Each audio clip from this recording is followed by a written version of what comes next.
21 साल की पड़ोसन जो हर करवा चौथ को अकेली थी। हर साल चांद वही होता है, लेकिन उसके इंतजार में कोई एक चेहरा हर बार नया क्यों हो जाता है? कभी किसी दुल्हन की आंखों में चमक बनकर, तो कभी किसी विधवा की चुप्पी में खोकर, और कभी किसी ऐसी स्त्री के माथे पर उदासी की बिंदी बनकर जो 100 साल से ज्यादा वक्त से उस चांद को बस देख रही है, अकेली, बिना व्रत, बिना मांग, बिना मांगने के भी इंतजार करती हुई। इस कहानी की शुरुआत होती है दिल्ली की एक पुरानी, शांत और ठहरी हुई कॉलोनी से, जहां लोगों के घर बदलते रहे, चेहरे बदलते रहे, लेकिन एक चेहरा, एक ही उम्र, एक ही मुस्कान के साथ बरसों से वैसा ही बना रहा। उसका नाम था संध्या। छोटी सी घर, बरामदे में एक सिलाई मशीन और अंदर टंगे हुए पुराने कैलेंडर, जिनके महीने तो बदले, पर तस्वीरें वहीं की वहीं थीं।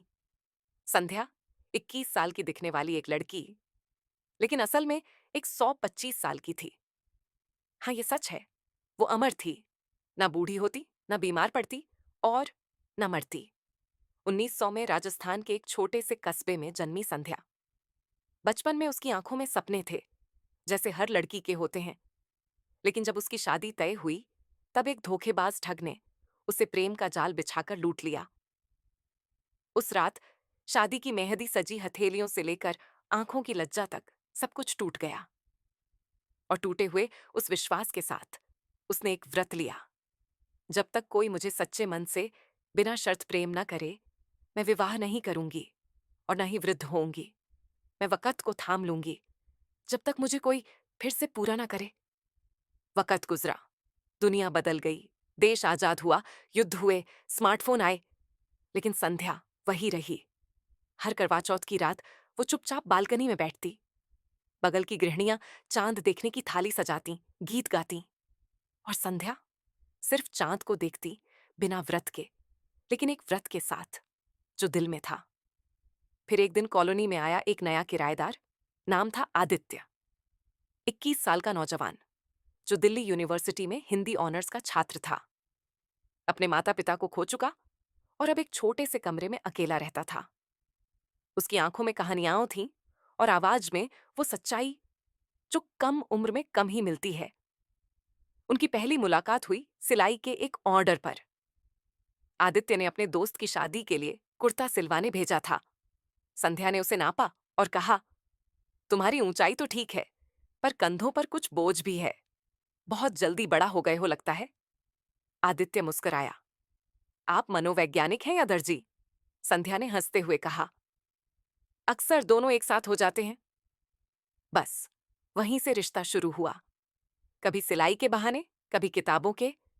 कभी वो संध्या को कविता सुनाता, तो कभी संध्या उसे पुराने किस्से, जिसमें वो राजाओं की तरह बोलती, जैसे उन जमाने को खुद जिया हो। आदित्य को लगता, यह लड़की बाकी सबसे अलग है। पर क्यों? फिर आया करवा चौथ का दिन। आदित्य ने देखा, कॉलोनी की हर औरत तैयार थी, सज-धज कर चांद के इंतजार में। लेकिन संध्या अपनी पुरानी साड़ी में बालकनी से चुपचाप चांद देख रही थी। आदित्य ने पूछा, आप करवा चौथ का व्रत क्यों नहीं रखती? संध्या ने जवाब दिया, मेरा चांद अब तक उगा ही नहीं। आदित्य मुस्कुराया। कभी कभी चांद को इंतजार करना पड़ता है, सूरज की छांव में आने का।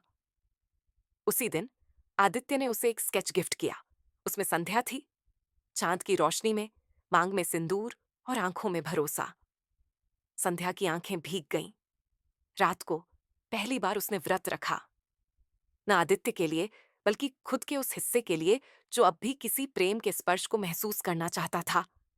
जब चांद निकला और उसने सिंदूरी चूड़ियां पहनी, उसकी कलाई में हल्की गर्मी थी।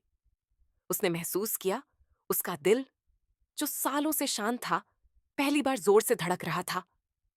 कहते हैं उस रात उसकी धड़कन कुछ पल को रुक गई थी और फिर लौटी, इस बार एक इंसान के रूप में। शाप टूट चुका था।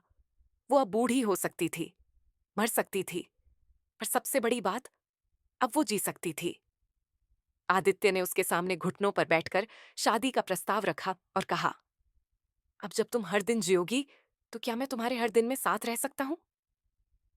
संध्या ने बस एक मुस्कान दी, जो पूरे जीवन की स्वीकृति थी।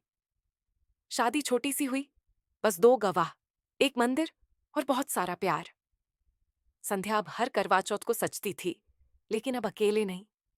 आदित्य उसके लिए पानी लाता और हंसते हुए कहता, अब मेरा चांद तैयार है और मैं उसकी चाय भी। वे एक छोटे शहर में बस गए। आदित्य ने हिंदी का शिक्षक बनना चुना और संध्या ने सिलाई का काम जारी रखा।